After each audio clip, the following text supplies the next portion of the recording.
In Overwatch 2, more players seem to abandon their team mid-game, and that whole team is sharing in the consequences. How can Blizzard fix this? Let's find out.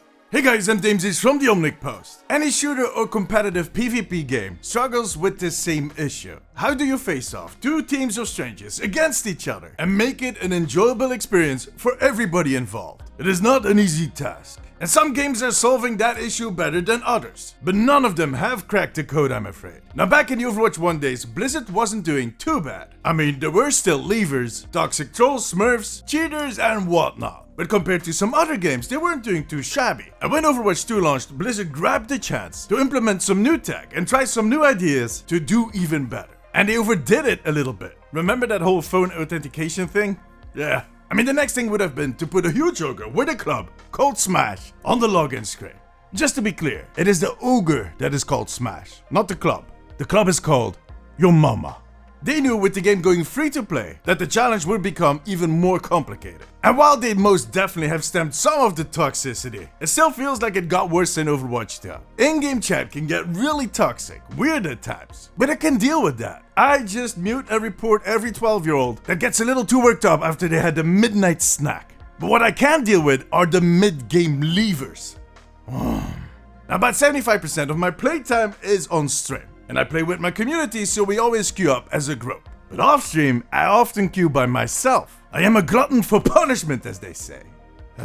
I can't keep count of the number of games that I saw people leaving on either side. Sometimes as soon as in the hero selection screen, because they didn't get to pick their main. But the most common instances are mid-game, because some people are convinced that we all suck, and that they're too good to be playing with us. Some players really need to dominate and roll the enemy team every single time. And when that doesn't seem to pan out, they just bounce. I could give a whole speech on how this is telling for this generation, but I'm afraid my beard would just go white at that point. And you know what? It wouldn't be true. This is not a generational thing. It is an accountability thing. The consequences of leaving a game are just too low, especially in quick play. I play a lot of quick play and it sometimes feels like a pigeon tail. I had a game, a single instance, where they had to replace the enemy team a total of 3 times. That's 15 people that came in and out of the game.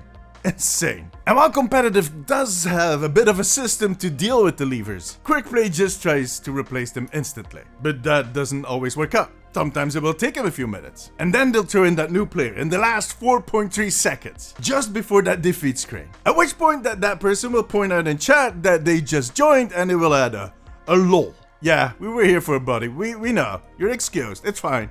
Look, levers are just annoying. And that goes for both teams. There's no honor in defeating a team that is missing a player, or that changes members every 20 seconds. It's just mayhem and boring as hell. So everybody that sticks around sees their experience ruined. The only choice they have is to kind of suffer through it or leave themselves. And I know, it's quick play. You don't care. But for some people, quick play is the only thing that they play. But, well, let's talk about comp. Like I said earlier, competitive does have a bit of a system to deal with these levers. But the emphasis on a bit, because it's not much. On top of that, the cost of someone leaving during a competitive game is way higher for everybody involved. Especially for everybody on the levers team. Because they all share in the consequences, they all lose SR. But how do you fix that? For one, that SR forgiveness that we discussed earlier this week, it might be a step forward. Now in case you missed it, Modern Warfare 2 is going to introduce this feature into the competitive play. Now what it does is whenever someone leaves, the rest of the team cannot lose any SR for that game. And that is except for the lever, of course. They will lose SR and get slapped on the back of the head. Now in case that the abandoned team actually wins the game, they do get their SR gain. I mean, now I've seen people comment that they would abuse this system. Good job. For one, you're making a huge sacrifice for those friends. Just saying. And that will only work once, because from that point on, you're excluded from competitive for a set amount of time. And third, who cares? I would rather help the people that suffer SR loss because one toddler had to leave the game than to stop a few smart ones from abusing the system. And how much abuse is it? I mean, losing SR is not a one-time event. You'll end up losing that SR eventually, maybe even the next game. You're just postponing the inevitable. But those commenters also bring up a valid point. The cost of leaving for the lever is way too low.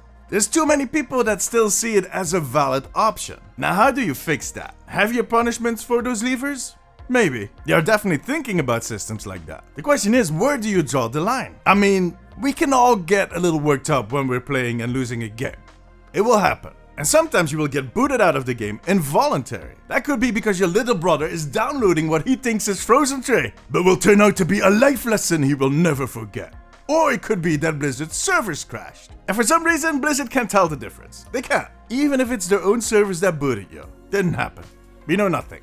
You can't prove a thing. And look, I need to add, if you have a lot of connection issues, competitive might not be the mode for you. Sorry. But what we kinda need is Blizzard investing into AI. I know, it's a loaded word, but we need a system that can quickly evaluate the general situation. And for starters, one thing could be check your server status and make sure that it wasn't your own server that booted this person. Another thing you could look for is checking who they're grouping up with. Look at their past behavior. If you see a player pulling that leaving trick 12 times in a week, it might be time to send in Smash and your mama. Look, I know, we shouldn't be profiling people, but tracking negative behavior and ramping up the consequences might be the way to save Overwatch from that type of toxicity. The thing is, Blizzard has this philosophy where they want to reward positive behavior. I think that is a valid strategy, but it cannot be your only tool in the arsenal. I mean, look at the endorsement system. What purpose does it have at this point? It is a number that tells you how nice the other people are. Well, not really. Since I often play in full groups, nobody can endorse me. Well, they can again since recently. But still, my endorsement score is low. Like, really low. And I'm a nice person. I swear. This all being said, I also realized that forcing people to stay in a game will trigger other types of toxic behavior. Because in the end, this is a very human problem. But again, there should be tools that help them track that type of behavior. With our help, of course. We have a responsibility in this too. For one, we need to behave well ourselves, and secondly, we need to report those that don't. Tattletale.